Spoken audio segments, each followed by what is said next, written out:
음악회는 11월 3일 일요일 낮 2시 정선군 인계면 사통팔달시장 일원에서 펼쳐지는 정선 사과축제 현장을 찾아 지역 주민과 함께하는 라디오 공개방송으로 개최됩니다.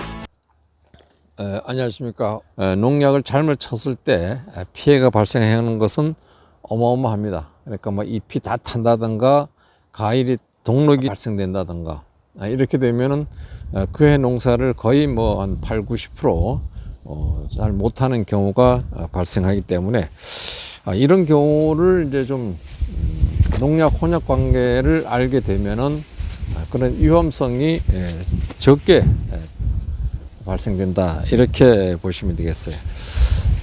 그래서 이제 제가 농약을 치면서 항상 걱정을 합니다. 뭐 온도, 또 살포 시기, 또 혼용 관계, 또 중복 살포 관계 이런 것들을 우리 신경 쓰지 않으면 안 돼요. 그런데 이제 회복되는 경우도 있지만은 회복이 늦게 되고 또 과일이 비대라든가 과일 성장에 도움되지 못하는 그런 사례들이 있습니다. 그래서 이제 비료간 한번 어떤 것을 이제 혼용하면 안 되느냐에 대해서 말씀을 좀 드리겠습니다. 칼슘을 함유한 비료, 그러니까 칼슘이 들어있는 비료들 있잖아요. 이거와 인산, 황 이런 그 비료들과 혼용하면은 안 돼요. 인산이라든가 황 이런 것들은 칼슘과 만나게 되면은 침전이 된다든가 응고가 되는 그런 사례가 있습니다. 그래서 어쩔 수 없이 치실 때는 살포를 해야 되겠다 이렇게 생각하면은 그런 것을 최소화하기 위해서는 뭐 구연산이라든가 산을 넣게 되면은 좀 덜해요. 응고된다든가 침전되는 것이 덜하다 이렇게 말씀을 드리겠습니다. 그 다음에 이제 붕사와 염화칼슘, 질산칼슘, 황산마그네슘, 황산아연 등과의 혼합. 붕사도 역시 마찬가지로 칼슘에다가 넣으면 안 돼요. 혼용하면 안 돼요. 그러나 우리는 붕산을 염화칼슘에다 조금 넣어가지고 사실 뭐 거의 다 살포를 하고 있죠. 그래서 책에 나와 있는 거하고 우리가 실전하는 거하고 좀 차이가 있어요. 그래서 염화칼슘 하실 때 여기는 우리 책에는 여기 경북대학교에서 나와 있는 책자예요.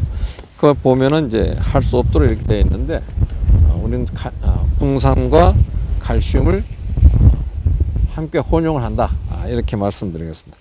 혼용하게 안 되게 돼 있어요. 근데 혼용하게 되면 이제 칼슘이 이동을 좀 원활하게 해준다. 이래서 우리는 붕산과 칼슘은 혼용하면 안 되게 돼 있지만은 실전은 우리가 하고 있다 이렇게 말씀을 드리겠습니다. 그 다음에 석회와 황산 마그네슘, 황산 망간, 황산 아연. 석회는 이제 알칼리성이죠. 알칼리성이고 칼슘이 이제 원자료예요. 원자재래요. 그래서 이것도 역시 마그네슘과 망간, 아연 이런 것들은 기량작용을 합니다. 그래서 함께 사용하면 안 된다는 것을 말씀드리고, 그 다음에 염화칼슘과 아진포, 캡탄, 붕소 제품과의 혼합. 염화칼슘도 칼슘은 하여튼 어떤 비료든 농약이든 간에 칼슘은 단독 살포하는 것을 권장합니다. 그러니까 뭐 이렇게 사갖고 이렇게 정제된 걸 사가지고 뿌릴 때는 이제 혼용하는 경우가 있더라고요. 근데 사실적으로 거기 양이 하도 적게 들어가 있기 때문에 혼용해도 큰 그게 없어서 그런데 원칙적으로는 칼슘하고는 전부 농약이라든가 비료 혼용을 하지 않는 것이 좋습니다. 그래서 여기에서 나와 있는 것은 염화칼슘과 아진포, 캡탄, 붕소 제품과의 혼합은 불가사례다 이렇게 말씀을 드리겠습니다. 그 다음에 이제 요소와 카펜, 디노, 오마이트와의 혼합인데 우리 요소 비료를 주면서 여기 오마이트는 요소와 응애약은 혼합하면 안 된다 이렇게 되어 있습니다. 그런데 보통 뭐 넣어도 요소는 거의 큰 문제가 없더라고요. 저기 해보니까 그렇고 황산아연은 기계유지의 살포 3일 전후에 살포하면 안 된다.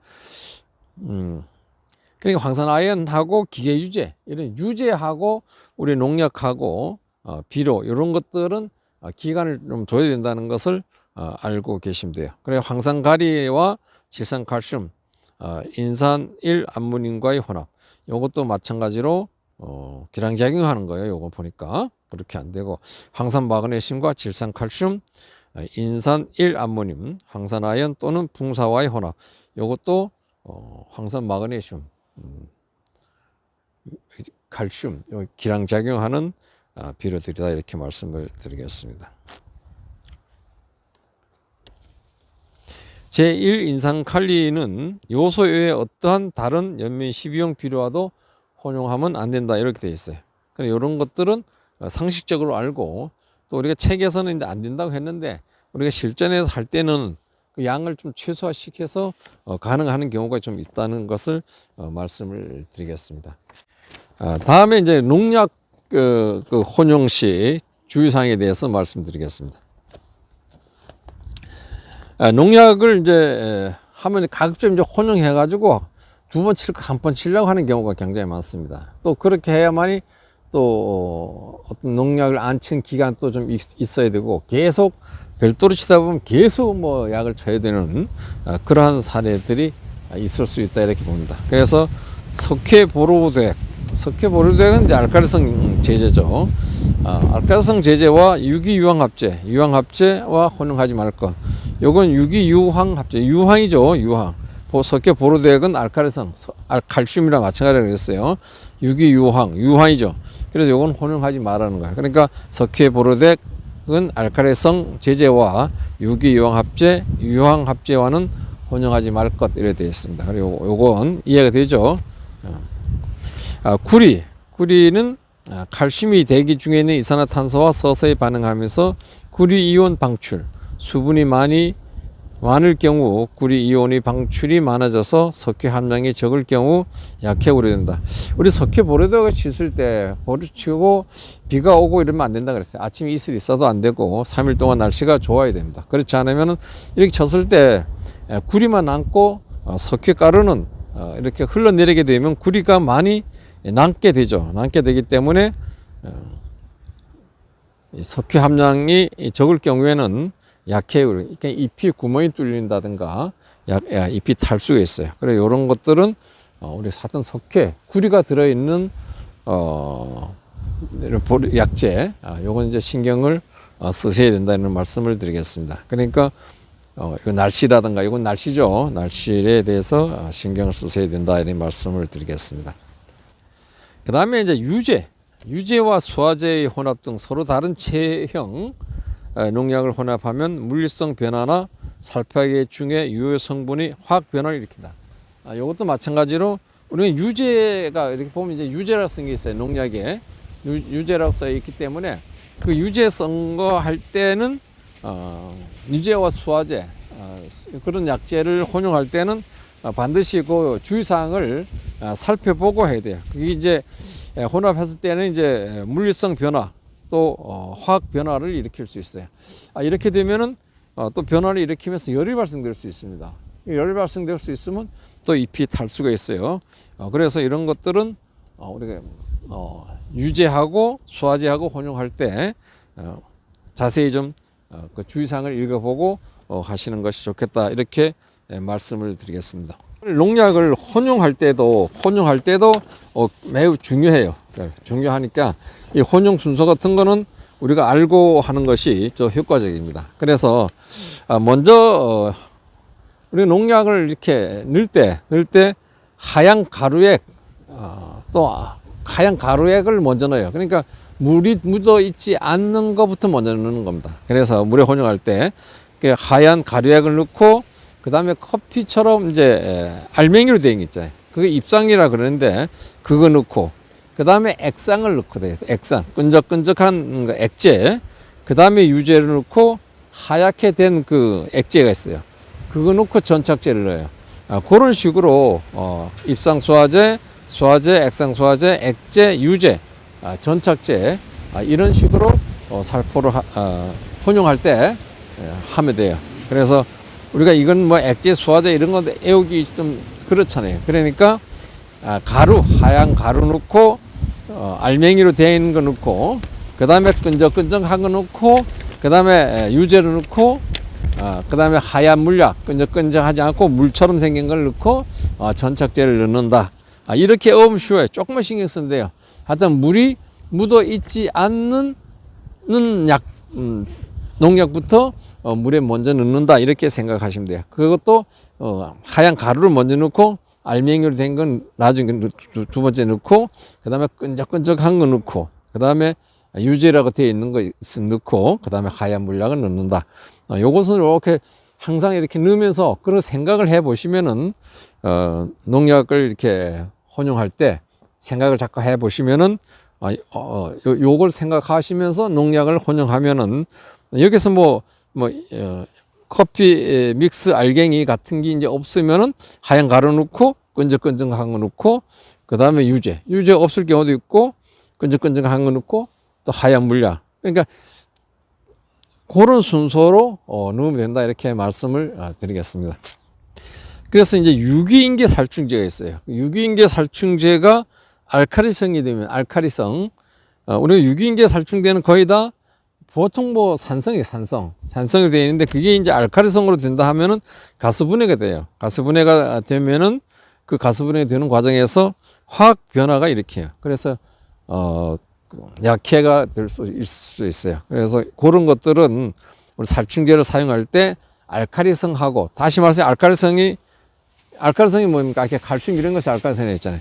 이런 거 하고 넣게 되면은 가스분해가 돼서 화학 변화를 일으킨다 이렇게 말씀을 드리겠습니다. 그 유기인계는 더스마닌 엘산, 스미치온 그 약재들이 거의 다 유기인계 그렇게 되어 말씀을 드리고 그 다음에 침투성이 높은 기능성 전착제. 우리는 침투성이 높은 기능성 전착제를 사과 농사에는 거의 안 써요.